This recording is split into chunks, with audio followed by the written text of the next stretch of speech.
নমস্কার, কেমন আছেন সবাই? আবারও চলে এসেছি নতুন ভিডিওর সঙ্গে। হেলদি অ্যান্ড টেস্টি ফুডে আপনাদের অনেক অনেক স্বাগত। আজকে নতুন রেসিপি হলো পেঁপে চাটনি বানাবো। অনেকেই আবার বলে থাকেন প্লাস্টিক চাটনি। এখন তো হিউজ বেরিয়ে গেছে পেঁপে চাটনি, খেজুরের চাটনি, ফলের চাটনি। হ্যাঁ, খেতে কিন্তু পেঁপে চাটনি খুব ভালো লাগে। কার কীরকম লাগে আমি জানি না, আমার তো ভীষণ ভালো লাগে। যাদের ভালো লাগে অবশ্যই জানাবেন কিন্তু। আর যারা এখনও পর্যন্ত খাননি, অবশ্যই একবার হলেও ট্রাই করে দেখুন, অসাধারণ খেতে হয়। পেঁপে চাটনি বানানোর জন্য কিন্তু একটু পাকা পাকা টাইপের পেঁপে নেবেন, পেকে যেন না যায় এমন পেঁপে নেবেন। আর যদি নরম পেঁপে নেন তাহলে পেঁপেটাকে সেদ্ধ করতে হবে, নরম পেঁপে তো খুব একটা সেদ্ধ হতে চায় না।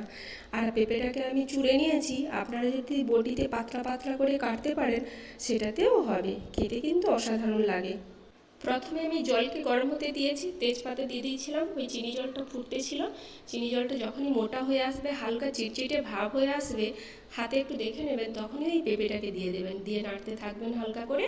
তারপর কাজু, কিশমিশ আর একটু এলাচ, এলাচ তো দিতেই হবে মাস্ট, সঙ্গে আর লেবুর রস।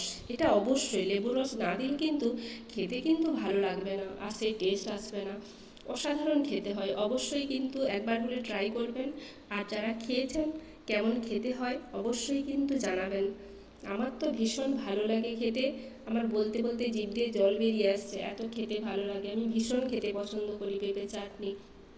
আপনাদের কেমন লাগে অবশ্যই জানাবেন কিন্তু। ভিডিও দেখার জন্য অসংখ্য ধন্যবাদ।